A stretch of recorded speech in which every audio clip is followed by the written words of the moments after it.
आप सभी लोगों का रामलीलाल क्लासेस में स्वागत है। बच्चों, आज से हम लोग हाई स्कूल के लिए वीडियो बनाना स्टार्ट कर रहे हैं।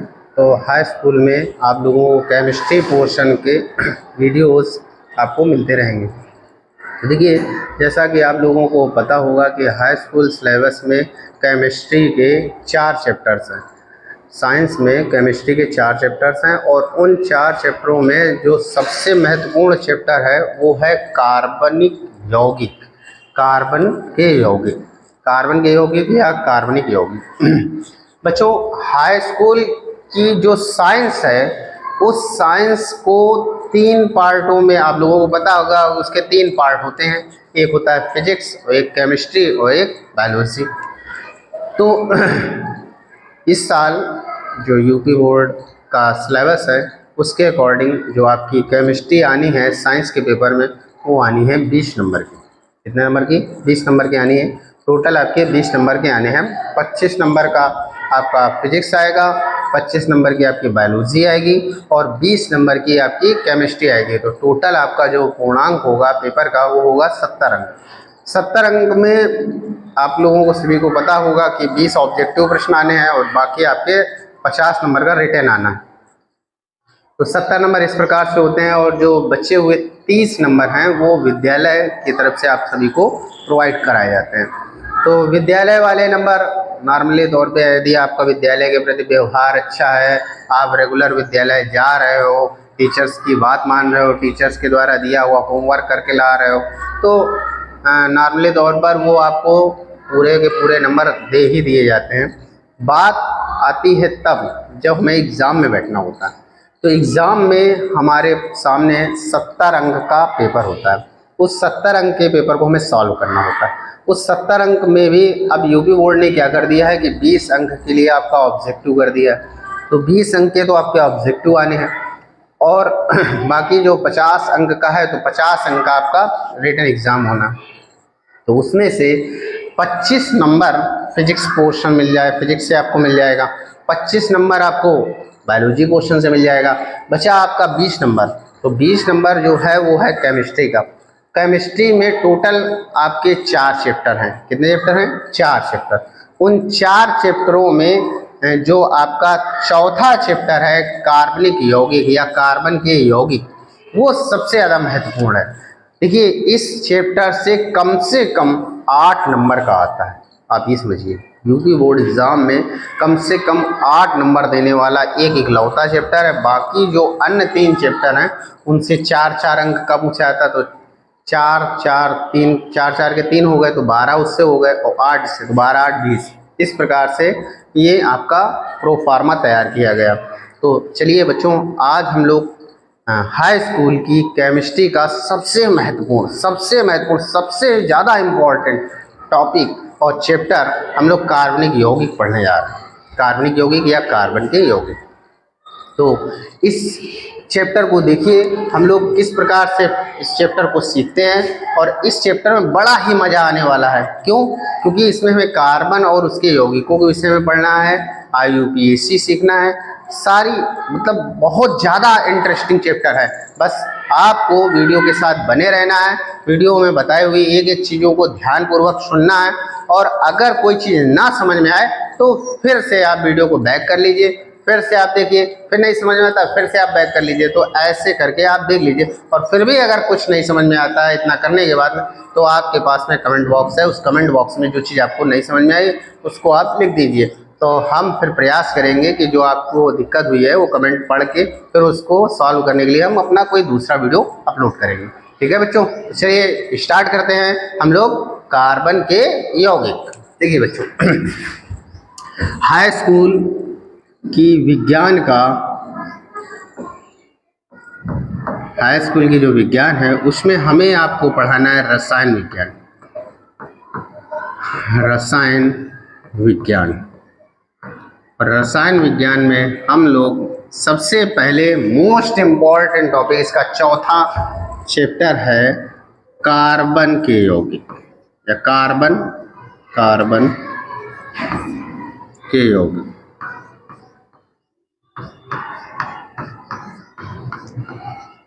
तो बच्चों हम लोगों को पढ़ना है कार्बन के यौगिक। क्या पढ़ना है? कार्बन के यौगिक। यही हमारा 4th चैप्टर है, कार्बनिक यौगिक या कार्बन के यौगिक। तो चलो बच्चों अच्छा चर्चा करते हैं कार्बन के यौगिकों पर। देखिए आप लोगों ने आवर्त सारणी देखी होगी। आवर्त सारणी में कुल मिला के 118 तत्व हैं। कितने तत्व हैं बच्चों? 118 तत्व हैं।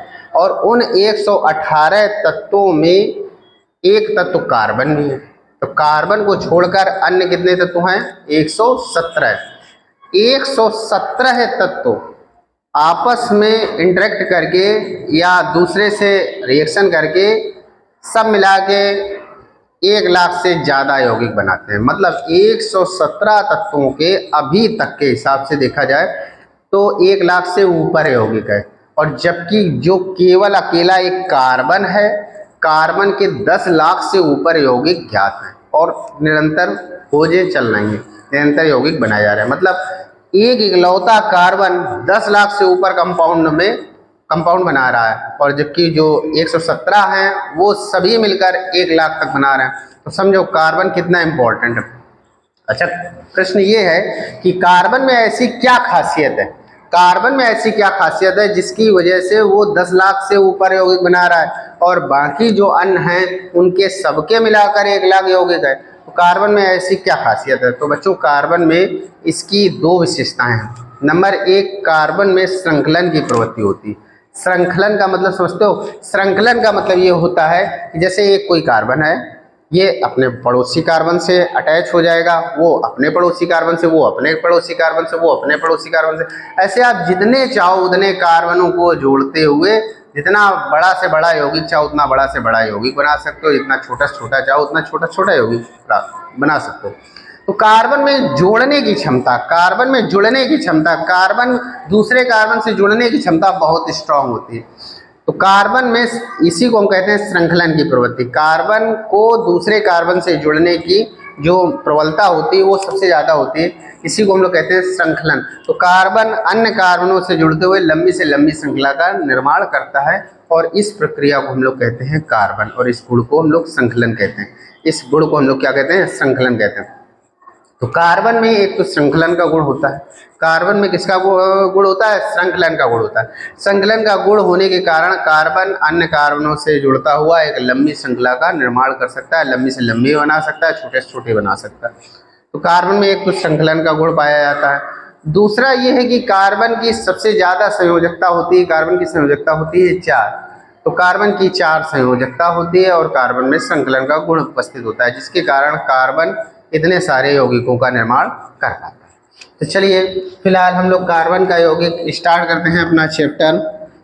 इसमें हम लोग सबसे पहले यही हमने आपको बात की कि कार्बन के यौगिक, कार्बन के 10 लाख से ऊपर यौगिक हैं। इसका कारण क्या है? ये अकेले कार्बन में ये क्या खासियत है कि वह इतने ज़्यादा यौगिक बना लेता है? तो उसमें खासियत आपको हमने बताई 2। एक तो कार्बन की संयोजकता, कार्बन की संयोजकता सबसे ज़्यादा होती है, और दूसरी बात यह है कि कार्बन के अंदर श्रृंखलन का गुण होता है। श्रृंखलन का गुण क्या होता है अभी हमने समझाया।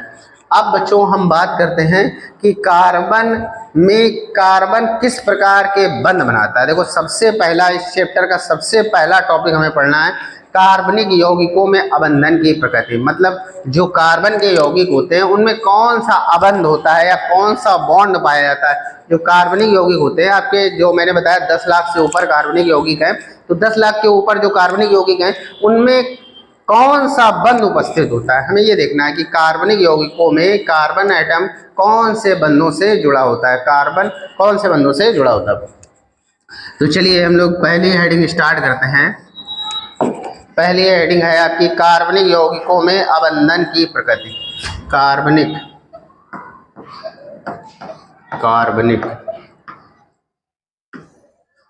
यौगिकों में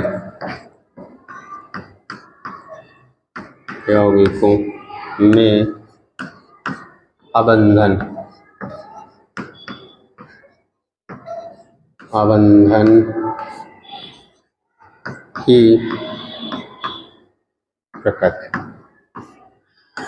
कार्बनिक यौगिकों में अबंधन की प्रकृति, कार्बनिक यौगिक में कौन सा अबंध उपस्थित होता है, या कार्बनिक यौगिक में कार्बन जो उपस्थित होता है वो कौन सा बंध बनाता है। आओ चलो इस पर चर्चा करते हैं। जैसा कि आप सभी को पता है कि कार्बन का परमाणु क्रमांक 6 होता है। कितना होता है बच्चों? कार्बन का परमाणु क्रमांक 6 होता है। इसको जब हम तोड़ते हैं तो इसका हम जब कक्ष वितरण करते हैं तो पहली कक्षा में 2 इलेक्ट्रॉन और दूसरी कक्षा में 4 इलेक्ट्रॉन। तो कार्बन के संयोजी कोश में, कार्बन का ये पहला कोश है, ये अंतिम कोश है, अंतिम कोश को ही संयोजी कोश कहते हैं और संयोजी कोश में उपस्थित इलेक्ट्रॉनों को संयोजी इलेक्ट्रॉन कहते हैं। तो कार्बन में संयोजी इलेक्ट्रॉन कितने हैं? संयोजी मतलब जो संयोग कर सकें दूसरे से, उन इलेक्ट्रॉनों को संयोजी इलेक्ट्रॉन कहते हैं। ऐसे इलेक्ट्रॉन जो किसी दूसरे इलेक्ट्रॉनों से जुड़ने में संयोग कर सके उनको संयोजी यानी जुड़ने वाले इलेक्ट्रॉन कहते हैं। तो कार्बन में जुड़ने वाले इलेक्ट्रॉन कितने हैं? 4। तो कार्बन के पास में 4 इलेक्ट्रॉन होते हैं और वो चारों इलेक्ट्रॉन कौन से होते हैं? संयोजी इलेक्ट्रॉन। कार्बन के पास में 4 संयोजी इलेक्ट्रॉन होते हैं। अच्छा, आप सभी जानते हो कि किसी भी परमाणु को कंप्लीट होने के लिए उसे कुल अपनी अंतिम कक्षा में कितने इलेक्ट्रॉन करने होते हैं? 8 इलेक्ट्रॉन। तो कार्बन की अंतिम कक्षा में अभी कितने हैं? 4 इलेक्ट्रॉन। अगर इसे अपना ऑक्टेट कंप्लीट करना है यानी अपनी अंतिम कक्षा को पूरा करना है तो और कितने इलेक्ट्रॉन चाहिए? 4 इलेक्ट्रॉन। तो ये 4 परमाणुओं से संयोग कर सकता है। मतलब जैसे एक ये हाइड्रोजन है, एक इलेक्ट्रॉन इसके पास में है, एक ये हाइड्रोजन है इसके पास में इलेक्ट्रॉन है, एक ये हाइड्रोजन है ये इसके पास में इलेक्ट्रॉन है और एक ये हाइड्रोजन है एक इसके पास में इलेक्ट्रॉन। तो आपने देखा कि 4 हाइड्रोजन है और चारों के पास में एक एक इलेक्ट्रॉन है। कार्बन इन चारों से एक एक इलेक्ट्रॉन का साझा कर लेता है। तो कार्बन साझा हो गया इसके साथ में, तो ये दोनों इलेक्ट्रॉन साझे हो गए, मतलब कार्बन के भी हैं और हाइड्रोजन के भी। ये वाले दोनों इलेक्ट्रॉन कार्बन के भी हैं, हाइड्रोजन के भी। ये वाले दोनों इलेक्ट्रॉन कार्बन के भी हैं, हाइड्रोजन के। ये वाले दोनों इलेक्ट्रॉन कार्बन के भी हैं, हाइड्रोजन के। यानी ये साझे के इलेक्ट्रॉन है। तो साझे के तो इसमें भी काउंट होंगे उसमें भी काउंट होंगे। तो कार्बन के पास में फिलहाल कितने इलेक्ट्रॉन हैं? देख लीजिए जरा, काउंट कर लीजिए। 2, 2 4, 2 6, 2 8। कार्बन के पास में कुल कितने इलेक्ट्रॉन है? 8। यानी कार्बन का ऑक्टेट कंप्लीट हो गया। इधर देखिए जरा, हाइड्रोजन के पास में 2, हाइड्रोजन के पास में 2, हाइड्रोजन के पास में 2, हाइड्रोजन के पास में 2। तो बच्चों कार्बन का ऑक्टेट कंप्लीट है क्योंकि कार्बन की अंतिम कक्षा में 8 इलेक्ट्रॉन है। अच्छा, दुनिया में याद रखना कि हाइड्रोजन एक ऐसा एलिमेंट है, वैसे तो किसी भी एलिमेंट को अपना ऑक्टेट कंप्लीट करना है तो अंतिम कक्षा में 8 इलेक्ट्रॉन होने चाहिए, परंतु हाइड्रोजन इन सबका एक अपवाद है। हाइड्रोजन की अंतिम कक्षा 2 से ही पूरी हो जाती है। एक इलेक्ट्रॉन उसके पास में होता है और एक इलेक्ट्रॉन उससे अगर और कहीं से मिल जाए तो हाइड्रोजन का ऑक्टेट कंप्लीट माना जाता है। तो हाइड्रोजन के वाले गोले में देखिए, तो हाइड्रोजन वाले गोले में भी कितने इलेक्ट्रॉन है? 2। इस वाले में भी 2, इस वाले में 2, इस वाले में 2। यानी यहाँ पर आप देख रहे हो कि हाइड्रोजन का भी ऑक्टेट कंप्लीट है और कार्बन का भी ऑक्टेट कंप्लीट है। तो कार्बन आपने देखा यहाँ पर, कार्बन जो है वो 4 हाइड्रोजन से एकल बंध बना रहा है। एकल बंध मतलब सिंगल बॉन्ड बना रहा है। तो आप यहाँ पे देख रहे हो कि कार्बन की संयोजकता कितनी है? 4 हाइड्रोजन से संयोग कर रहा है, इसलिए कार्बन की संयोजकता 4 है। तो कार्बन क्या करता है? कार्बन के पास में 4 इलेक्ट्रॉन होते हैं और इसे 4 चाहिए। 4 इलेक्ट्रॉन वो फिर 4 अलग अलग परमाणुओं से भी ले सकता है। कार्बन के अंतिम कक्षा में कितने इलेक्ट्रॉन होते हैं? 4, और इससे चाहिए कितने? 4। तो वो 4 इलेक्ट्रॉन 4 अलग अलग परमाणुओं से भी साझा कर सकता है, जैसा कि आपने इसमें देखा कि 4 अलग अलग हाइड्रोजन से इसने साझा किया। तो कार्बन अपनी संयोजकता पूरी करने के लिए 4 अलग अलग एटम से साझा कर सकता है, अथवा 4 अलग अलग एटम से साझा कर सकता है, अथवा भाई 4 है इसे 4 तो पूरी करनी है तो ये 4 अलग अलग एटम से भी पूरा कर सकता है, अथवा 2 एटम से डबल बॉन्ड बना सकता है। मतलब 2 एटम से एक कोई एटम हो उससे 2 इलेक्ट्रॉन का साझा कर ले और दूसरे एटम से 2 इलेक्ट्रॉन का साझा कर ले, तो इस प्रकार से भी पूरा कर सकता है। या फिर किसी एक से एक इलेक्ट्रॉन का किसी 2 से, ध्यान देना 2 से 2 इलेक्ट्रॉनों का, मतलब 2 एटम हैं, कोई भी 2 एटम है, मान लो सपोज दैट ये ए और ये एक बी और ये डी, तो क्या करें? ये ए से एक इलेक्ट्रॉन का, बी से एक इलेक्ट्रॉन का और डी से 2 इलेक्ट्रॉनों का साझा कर सकता है। तो इस प्रकार से भी पूरा कर सकता है। तो कार्बन, देखो कार्बन की हमने पहले आपको बताया कार्बन का रूप कि कार्बन एक एक इलेक्ट्रॉन का साझा करके 4 परमाणुओं को अपने से जोड़ सकता है, या 2 परमाणुओं से 2 इलेक्ट्रॉनों का साझा करके, या एक परमाणु से एक और अन्य 2 परमाणुओं से एक एक इलेक्ट्रॉन का साझा कर सकता है, या फिर एक परमाणु से एक इलेक्ट्रॉन का और किसी दूसरे परमाणु से 3 इलेक्ट्रॉनों का साझा कर सकता है। तो इस प्रकार से कार्बन अपनी संयोजकता पूरी कर सकता है। कार्बन ऐसे भी अपने ऑक्टेट को कंप्लीट कर सकता है, मतलब 4 परमाणुओं से, यहाँ पर मान लो हम कुछ भी जोड़ दें P Q R S, मतलब 4 अलग अलग परमाणुओं को अपने से जोड़कर अपनी संयोजकता पूरी कर सकता है, एक एक इलेक्ट्रॉन का साझा करके। 4 अलग अलग परमाणुओं से एक एक इलेक्ट्रॉनों का साझा करके अपनी संयोजकता को पूरा कर सकता है, या फिर 2 अलग अलग परमाणुओं से 2 इलेक्ट्रॉनों का साझा करके अपनी संयोजकता को पूरा कर सकता है, या फिर एक परमाणु से 2 इलेक्ट्रॉन का और 2 अलग अलग परमाणुओं से एक एक इलेक्ट्रॉन का साझा करके पूरा कर सकता है, या फिर एक परमाणु से 1 इलेक्ट्रॉन का और दूसरे परमाणु से 3 इलेक्ट्रॉनों का साझा करके अपने अष्टक को पूरा कर सकता है। तो आपने यहाँ पर देखा कि कार्बन अपने ऑक्टेट को कंप्लीट करने के लिए दूसरे परमाणुओं से साझा करता है। क्या करता है? साझा करता है। देख लीजिए यहाँ पर साझा हो रहा है। साझा का मतलब ये इलेक्ट्रॉन जो एक इसका है और एक इसका है, ये इसके साथ में भी काउंट हो रहा है, इसके साथ में, मतलब ये इलेक्ट्रॉन साझे का है, इसके साथ में भी काउंट होगा, इसके साथ में भी। तो कार्बन क्या करता है? अपने ऑक्टेट को साझे के द्वारा पूरा करता है। और जब 2 परमाणुओं के मध्य इलेक्ट्रॉनों की बराबर की साझेदारी होती है तो वहां पर कौन सा बंध बनता है? सहसंयोजक बंध बनता है। तो कार्बन अपना ऑक्टेट सहसंयोजक बंध से कंप्लीट करता है। यानी कार्बन में अबंधन की प्रकृति क्या है? जैसे हमारा टॉपिक था कार्बन में अबंधन की प्रकृति, कार्बनिक यौगिकों में अबंधन की प्रकृति। तो कार्बनिक यौगिकों में कौन सा अबंध पाया जाता है? सहसंयोजक अबंध पाया जाता है। कौन सा पाया जाता है? सहसंयोजक अबंध पाया जाता है। अबंध पाया जाता है। क्यों पाया जाता है? क्योंकि आपको बता दिया कि कार्बन की अंतिम कक्षा में 4 इलेक्ट्रॉन होते हैं और इसको अपना ऑक्टेट कंप्लीट करने के लिए 4 इलेक्ट्रॉनों की आवश्यकता होती है। तो वो 4 इलेक्ट्रॉन अपने निम्न प्रकार से पूरा कर सकता है। हो सकता है 4 अलग अलग एटम से एक एक इलेक्ट्रॉन का साझा हो, या हो सकता है 2 एटम से 2 इलेक्ट्रॉन का साझा हो, या 2 एटम से एक एक का और 1 एटम से 2 इलेक्ट्रॉनों का साझा हो, या 1 एटम से 1 इलेक्ट्रॉन का और अदर एटम से 3 इलेक्ट्रॉन का साझा हो।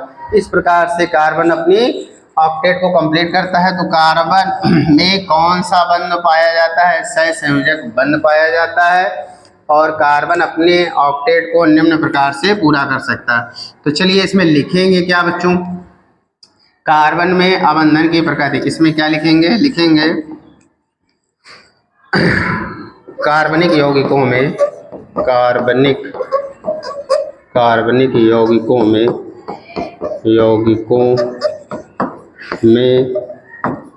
सहसंयोजक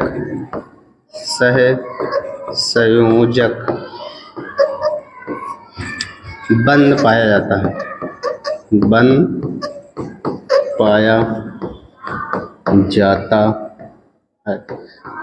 सहसंयोजक बंध पाया जाता है तथा ये अपने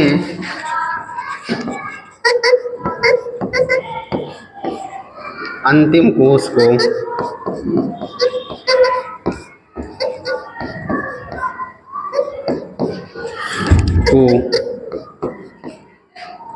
इलेक्ट्रॉनों का साझा करके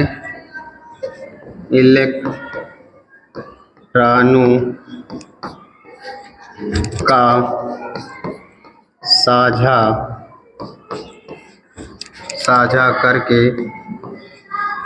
करके पूरा करते हैं। तो बच्चों इसको हम एक पेज में कर ले रहे हैं। आप लोग तब तक इसका स्क्रीनशॉट ले लीजिए, फिर इसके बाद में हम चलते हैं आगे। स्क्रीनशॉट ले लीजिए इसका। हाँ तो बच्चों स्क्रीनशॉट आप लोग ले लिया होगा। इसके बाद में हम लोग थोड़ी सी चर्चा सहसंयोजक बंधों पर करेंगे। किस पर करेंगे चर्चा? सहसंयोजक बंधों पर हम लोग चर्चा करेंगे। चलिए सहसंयोजक बंध, अब हम लोग समझेंगे क्या सहसंयोजक बंध। सह संयोजक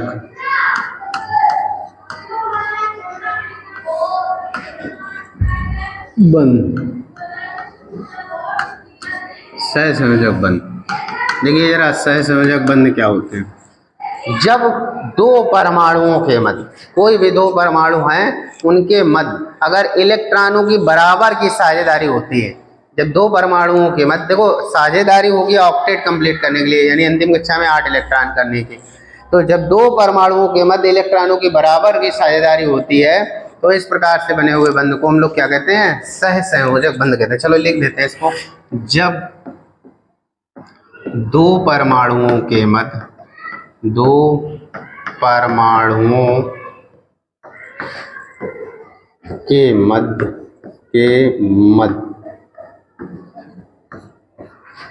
इलेक्ट्रॉनों की बराबर की साझेदारी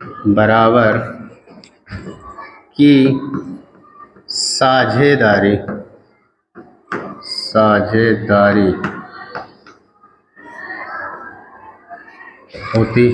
बने हुए बंध को सहसंयोजक बंध कहते हैं। सहसंयोजक बंध कहते हैं। जब दो परमाणुओं के मध्य इलेक्ट्रॉनों की बराबर की साझेदारी हो, जब दो परमाणुओं के मध्य इलेक्ट्रॉनों की बराबर की साझेदारी हो तो इस प्रकार से बने हुए बंध को हम लोग क्या कहेंगे, सहसंयोजक बंध। अगर मान लीजिए दो परमाणुओं के बीच में एक एक इलेक्ट्रॉन का साझा होता है, कितने का साझा होता है, एक एक इलेक्ट्रॉन का साझा होता है, तो उनके मध्य एकल बंध लगाते हैं। और अगर दो दो इलेक्ट्रॉनों का साझा हो रहा है तो डबल बॉन्ड लगाएंगे, और तीन तीन इलेक्ट्रॉनों को साझा हो रहा है तो ट्रिपल बॉन्ड लगाएंगे। तो इसमें लिखेंगे जब दो परमाणुओं के मध्य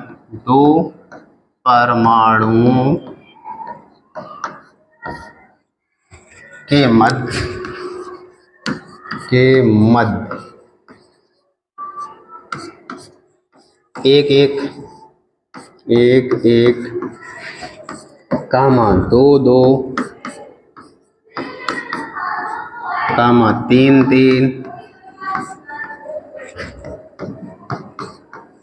इलेक्ट्रॉनों का साझा होता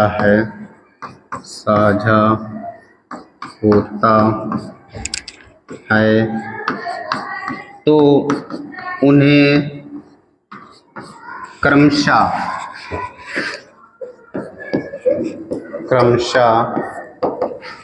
एकल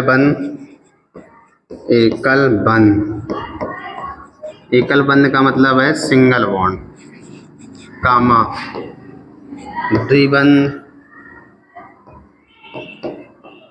द्विबंध का मतलब है डबल बॉन्ड, कामा त्रिबंध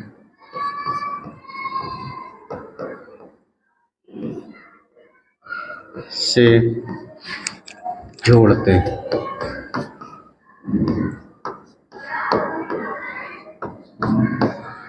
अब बच्चों इसको समझ लेते हैं।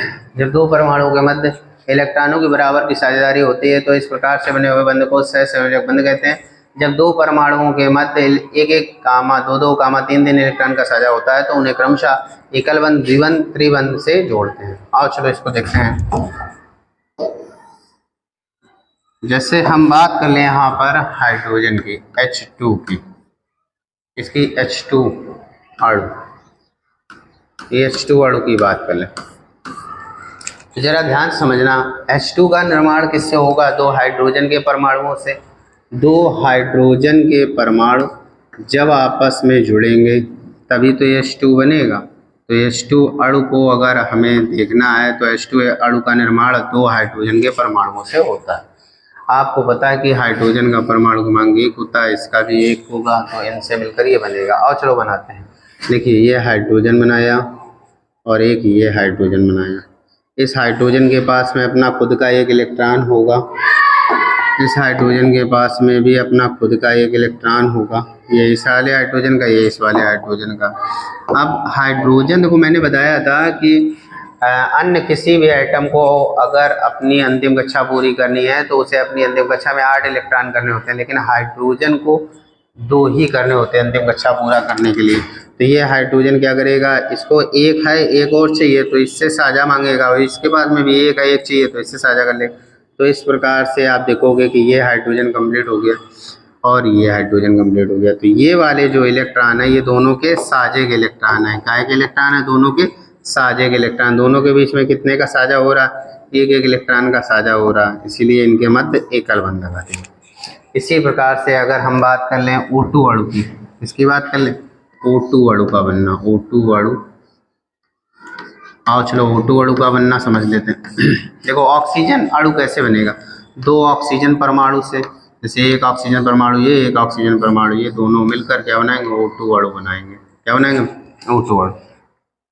आप सभी को पता है कि ऑक्सीजन का परमाणु क्रमांक कितना होता है? ऑक्सीजन का परमाणु क्रमांक 8 होता है, 2,6।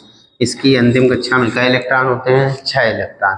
चलिए ये ऑक्सीजन बनाया, एक ये ऑक्सीजन बनाया, इन दोनों की अंतिम कक्षा में कई इलेक्ट्रॉन है? चलिए इस वाले की देख लीजिए, इस वाले के अंतिम कक्षा में 6 इलेक्ट्रॉन है। 6 हैं, 2 और चाहिए, इनके पास में भी 6 हैं, 2 और चाहिए, तो दोनों को कितने कितने इलेक्ट्रॉनों की जरूरत है? 2-2 इलेक्ट्रॉनों की जरूरत है। तो दोनों अगर आपस में 2-2 इलेक्ट्रॉन साझे में प्रयुक्त करते हैं तो वो इलेक्ट्रॉन उसमें भी काउंट होंगे, इसमें भी काउंट होंगे, तो 8 उसमें भी हो जाएंगे, 8 इसमें भी हो जाएंगे। देखिए कैसे बच्चों, इसके पास में 6 हैं तो ये अपने 4 इधर रखेगा, 1 2 3 4, बच्चे 2 इलेक्ट्रॉन तो वो साझे के लिए इधर रख देगा। अब बात कर लेते हैं इनकी, तो जरा इनमें देख लीजिए, इनके पास में भी कितने इलेक्ट्रॉन है? 6 इलेक्ट्रॉन है, तो अपने 1 2 3 4, बचे 2, तो 2 इलेक्ट्रॉन इन्होंने अपने यहाँ पर लिए। अब बात वही करनी है क्या, इनका ऑक्टेट कंप्लीट करना। क्या करना है? इनका ऑक्टेट कंप्लीट करना। चलिए करते हैं। तो देखिए ये क्या करेंगे, ये 2 इलेक्ट्रॉन साझे में अपने लगाए हैं, आप देखो जरा, 2 2 4 2 6 2 8, और ये वाले इसको मिल जाएंगे ऐसे, ये भी कंप्लीट हो गया, 2 2 4 2 6 2 8। तो आप देख रहे हो कि ऑक्सीजन के बीच में कितने कितने का साझा हो रहा है? 2-2 इलेक्ट्रॉनों का, तो आप O डबल बॉन्ड O जोड़ सकते। इस प्रकार से ऑक्सीजन के बीच में 2-2 इलेक्ट्रॉन का साझा हुआ। आओ चलते हैं इसके बाद में नाइट्रोजन की बात कर लेते हैं। नाइट्रोजन अणु का बनना, N2 अणु का। N2 अणु किससे बनेगा? एक N ये और दूसरा ये नाइट्रोजन का परमाणु मिलकर नाइट्रोजन अणु बनाएंगे। आओ चलो, N का परमाणु क्रमांक कितना होता है? N का परमाणु क्रमांक 7 होता है, 2,5। तो एक नाइट्रोजन ये बनाया, एक नाइट्रोजन ये बनाया। नाइट्रोजन, अरे नाइट्रोजन का परमाणु क्रमांक 7 होता है, पहली कक्षा में 2 रहेंगे, दूसरी कक्षा में कितने रहेंगे? 5। तो इसकी अंतिम कक्षा में क्या इलेक्ट्रॉन है? 5। तो इसकी अंतिम कक्षा में 5 इलेक्ट्रॉन आपको बनाने हैं। अच्छा एक बात बताओ, अंतिम कक्षा में क्या इलेक्ट्रॉन है? इसके 5। तो इसे कितने इलेक्ट्रॉनों की और जरूरत है? तो 5 3 8, 3 और चाहिए इसे। तो ये क्या करेगा, अपने 3 इलेक्ट्रॉनों को साझे में रख देगा। देखो 1 2 और 3 ये साझे में रख दिए, और बाकी जो 2 बच्चे हैं उनको इधर रख लिया। इसके भाई अंतिम कक्षा में क्या इलेक्ट्रॉन होंगे? इसकी अंतिम कक्षा में होंगे, इसके पास में भी कितने होंगे? 5। तो 3 रख देगा साझे में, 1 2 3, और 2 अपने इधर रख लेगा। अब चाहिए इनको कंप्लीट करना है। क्या करना है? कंप्लीट करना है। तो नाइट्रोजन के पास में 5 थे, 3 इससे साझा कर लिए, तो 5 3 कितने हो गए? 8। इसके पास में 5 थे, 3 इनसे साझा कर लिए, तो 5 3 कितने हो गए? 8। तो क्या हो गया जरा देखिए, यहाँ से नाइट्रोजन और नाइट्रोजन के दोनों परमाणुओं के बीच में 3-3 इलेक्ट्रॉनों का साझा हो रहा है, इसलिए ट्रिपल बॉन्ड लगा दिया। ये बन गया, ये नाइट्रोजन अणु की स्ट्रक्चर बनाती। तो बच्चों आप लोगों ने देखी कि हमने आपको हाइड्रोजन की स्ट्रक्चर बनाकर दिखाई, हाइड्रोजन के साथ साथ हमने आपको ऑक्सीजन की बनाकर दिखाई, नाइट्रोजन की बनाकर दिखाई, और इसके अलावा आप अगर चाहो तो मीथेन, मीथेन की तो हम पहले ही आपको बता चुके हैं। अब थोड़ा सा और देख लीजिए, जल की देख लीजिए, जल की स्ट्रक्चर देख लीजिए, जल की संरचना कैसे बनती है। जल की देख लीजिए, अमोनिया की देख लीजिए। और चलो देखो, अभी तक हम लोगों ने जो स्ट्रक्चर बनाई उसमें जैसे हाइड्रोजन की बनाई तो 2 HH परमाणु थे, ऑक्सीजन की बनाई तो 2 ऑक्सीजन के परमाणु थे, नाइट्रोजन की बनाई तो नाइट्रोजन के 2 परमाणु थे, मतलब दोनों सेम थे। अब थोड़ी सी बात हम कर लेते हैं अलग अलग वाले मालिक्यूल्स ले लेते हैं। जैसे मान लो हमने बात की H2O की, H2O की, तो जरा H2O में देख लीजिए, H2O की, H2O में क्या है बच्चों, 2 हाइड्रोजन के परमाणु ऑक्सीजन से जुड़े हुए हैं। आओ चलो इस पे चर्चा करते हैं। जैसा कि आप जानते हो कि ऑक्सीजन का परमाणु क्रमांक 8 होता है। अंतिम कक्षा में कई इलेक्ट्रॉन होते हैं, अंतिम कक्षा में इसके 6 इलेक्ट्रॉन होते हैं। कितने इलेक्ट्रॉन होते हैं, 6। तो ये ऑक्सीजन बनाया, ऑक्सीजन की अंतिम कक्षा में 6 इलेक्ट्रॉन है और इसे अपना ऑक्टेट कंप्लीट करने के लिए 2 इलेक्ट्रॉनों की ज़रूरत है। तो 2 इलेक्ट्रॉनों की ज़रूरत है, तो यानी 2 इलेक्ट्रॉनों का ये साझा करेगा। क्या करेगा, 2 इलेक्ट्रॉनों का साझा करेगा। क्या करेगा, 2 इलेक्ट्रॉन, भाई 8 हैं, सॉरी अंतिम कक्षा में 6 इलेक्ट्रॉन है, 2 और चाहिए तो 2 इलेक्ट्रॉनों का साझा करेगा। 1 इलेक्ट्रॉन इधर रख दिया, 1 इलेक्ट्रॉन इधर रख दिया, तो इनसे साझा कर लेगा। बाकी इसके बच्चे कितने, 4, तो ये 4 इलेक्ट्रॉन ऐसे। अच्छा, हाइड्रोजन के पास में 1 इलेक्ट्रॉन होता है, आप सभी जानते हो हाइड्रोजन के पास में कितना होते हैं, 1 इलेक्ट्रॉन होता है। पहले इधर हाइड्रोजन बना दो, हाइड्रोजन बना दो। हाइड्रोजन के पास में कितने इलेक्ट्रॉन होते हैं, आप सभी जानते हो कि हाइड्रोजन के पास में 1 इलेक्ट्रॉन होता है। ये लो हाइड्रोजन का इलेक्ट्रॉन, ये लो हाइड्रोजन का इलेक्ट्रॉन। हाइड्रोजन के पास में 1 इलेक्ट्रॉन होता है और उसे 1 इलेक्ट्रॉन की और ज़रूरत होती है। तो ये क्या करेगा, हाइड्रोजन इस ऑक्सीजन के 1 इलेक्ट्रॉन से साझा कर लेगा, ये वाला इससे कर लेगा, तो साझा हो गया। तो देखो हाइड्रोजन कंप्लीट हो जाएगा, ऑक्सीजन देखो पहले ऑक्सीजन को कंप्लीट कर लो, ऑक्सीजन कंप्लीट हो गया, 2 2 4 2 6 2 8, और इस प्रकार से ये हाइड्रोजन कंप्लीट हो गया। तो यहाँ पर आप देख रहे हो कि ऑक्सीजन और हाइड्रोजन के बीच में 1 इलेक्ट्रॉन का साझा हो रहा है, इसलिए सिंगल बॉन्ड में लगाया। इधर ऑक्सीजन और हाइड्रोजन के बीच में 1 इलेक्ट्रॉन का साझा हो रहा है, इसलिए सिंगल बॉन्ड बनाया। तो ये बन गई जल की स्ट्रक्चर। और जल के पास में ये वाले दोनों इलेक्ट्रॉनों ने पार्टिसिपेट नहीं किया कोई भी बॉन्ड बनाने में, तो इसको ऐसे बना दिया। ये वाले भी नहीं पार्टिसिपेट कर रहे हैं, तो इनको भी ऐसे बना दिया। तो ये हो गई जल की संरचना। ये किसकी स्ट्रक्चर बन गई, जल की। अब जल के बाद में अगर हम लोग बात करें अमोनिया की, तो आओ चलो अमोनिया को भी देख लेते हैं। अमोनिया का बच्चों फार्मूला होता है, आप सभी जानते होंगे, NH3। क्या फार्मूला होता है, NH3। तो इसकी स्ट्रक्चर बनाने के लिए इसमें 1 नाइट्रोजन है और 3 क्या है, हाइड्रोजन। तो नाइट्रोजन का परमाणु क्रमांक कितना होता है, नाइट्रोजन का परमाणु क्रमांक कितना होता है, 7 होता है। 7 होता है। तो जब इसको हम कक्ष वितरण करेंगे तो पहली कक्षा में 2 रहेंगे, अंतिम कक्षा में 5 रहेंगे। तो 5 इलेक्ट्रॉन है, इसका मतलब इसे कितने इलेक्ट्रॉनों की जरूरत है, तो जरूरत है 3 इलेक्ट्रॉनों की। तो ये क्या करेगा, तीनों हाइड्रोजन से 1 इलेक्ट्रॉन का साझा कर लेगा। और चलो इसके स्ट्रक्चर समझते हैं बच्चों। स्ट्रक्चर देख लीजिए। तो हमने बनाया ये नाइट्रोजन, नाइट्रोजन और 3 हाइड्रोजन बनाने हैं, 1 2 और 3, ये 3 हाइड्रोजन। नाइट्रोजन को चाहिए 3 इलेक्ट्रॉन, नाइट्रोजन को कितने चाहिए, 3 इलेक्ट्रॉन। तो वो तीनों हाइड्रोजन से 1 इलेक्ट्रॉन का साझा करेगा। तो साझा के लिए 1 इलेक्ट्रॉन अपना पहले इधर बढ़ाया, 1 इधर रखा और 1 इधर, इनका तो साझा करना है, बाकी 2 इलेक्ट्रॉनों का साझा इसे नहीं करना।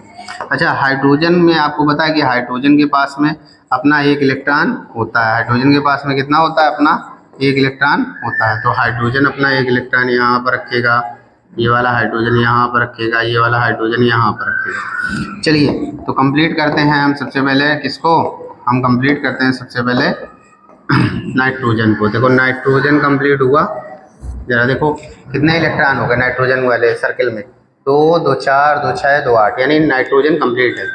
देखिए ये साझे वाले इलेक्ट्रॉन है ना, तो इसके साथ में भी काउंट हो रहा है, ये भी कंप्लीट, ये भी कंप्लीट, ये भी कंप्लीट। तो यहाँ पर आपने देखा कि अमोनिया में जो नाइट्रोजन होता है, नाइट्रोजन वो अपने इस हाइड्रोजन से सिंगल बॉन्ड से जुड़ जाता है, इस वाले से जुड़ जाता है और इस वाले से जुड़ जाता है, और ये वाले दोनों इलेक्ट्रॉन बंद बनाने में भाग नहीं लेते हैं। जो इलेक्ट्रॉन बच्चों बंद बनाने में भाग नहीं लेते हैं उनको हम लोग एक और नाम से जानते हैं। किस नाम से जानते हैं, जो इलेक्ट्रॉन भाग नहीं लेते हैं उन इलेक्ट्रॉनों को हम लोग एकांकी इलेक्ट्रॉन कहते हैं। एकांकी इलेक्ट्रॉन कहते हैं। क्या कहते हैं? एकांकी इलेक्ट्रॉन कहते हैं। ये याद रखना। जो इलेक्ट्रॉन बंध बनाने में भाग नहीं लेते हैं उनको हम लोग क्या कहते हैं? एकांकी इलेक्ट्रॉन कहते हैं। क्या कहते हैं? एकांकी इलेक्ट्रॉन कहते हैं। क्या कहते हैं? एकांकी इलेक्ट्रॉन कहते हैं। इलेक्ट्रॉन कहते हैं, या इंग्लिश में लोन पेयर कहते हैं, एलपी कहते हैं। तो अगर आपसे कोई पूछ दे कि अमोनिया में कुल कितने एलपी होते हैं, तो अमोनिया में कुल एक एलपी होता है, इलेक्ट्रॉन युग्म देखा जाता है। अगर आपसे पूछ दिया जाए कि जल में कुल कितने एकांकी इलेक्ट्रॉन होते हैं, तो जल में 2 एकांकी इलेक्ट्रॉन युग्म होते हैं, 2 एलपी होते हैं। लॉन पेयर मतलब एकांकी इलेक्ट्रॉन युग्म नहीं लिखा, युग्म, एकांकी इलेक्ट्रॉन युग्म ये होता है। क्या होता है? एकांकी इलेक्ट्रॉन युग्म। तो बच्चों ये था कार्बन में अबंध की प्रकृति। चलिए इसको थोड़ा सा छोटा कर दे रहे हैं।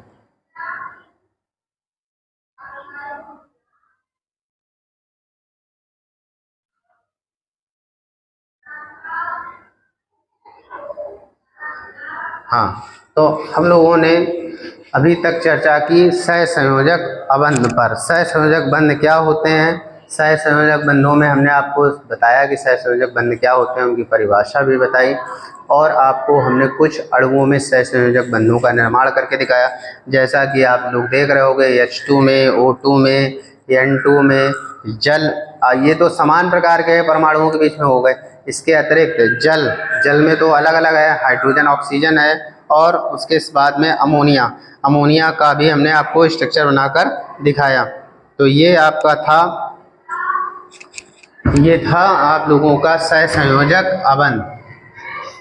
अब इसके बाद में हम लोगों को कार्बन, देखिए हमारा जो टॉपिक था वो टॉपिक था, इधर देखिए जरा, हाँ, साइंस में रसायन विज्ञान में कार्बन के यौगिक में सबसे पहला टॉपिक था हमारा कार्बनिक यौगिकों में अबंधन की प्रकृति। तो आपको हमने बताया कि कार्बनिक यौगिक अपना अबंध किस प्रकार से पूरा करते हैं, वो सभी सहसंयोजक बंध बनाते हैं, सहसंयोजक बंध बनाकर अपना पूरा करते हैं। तो बच्चों आज के इस वीडियो में हम केवल और केवल यही पढ़ेंगे कि कार्बनिक यौगिकों में अबंध की प्रकृति। इसके बाद वाला जो भी पार्ट है वो हम आपको अपने नेक्स्ट वीडियो में अपलोड करेंगे। तब तक आप लोग इसको देखते रहिए, इससे सीखते रहिए। वीडियो अगर अच्छा लगा हो तो वीडियो को लाइक कीजिए, दोस्तों के साथ सब शेयर कीजिए, चैनल को सब्सक्राइब कीजिए। Thanks for watching my video.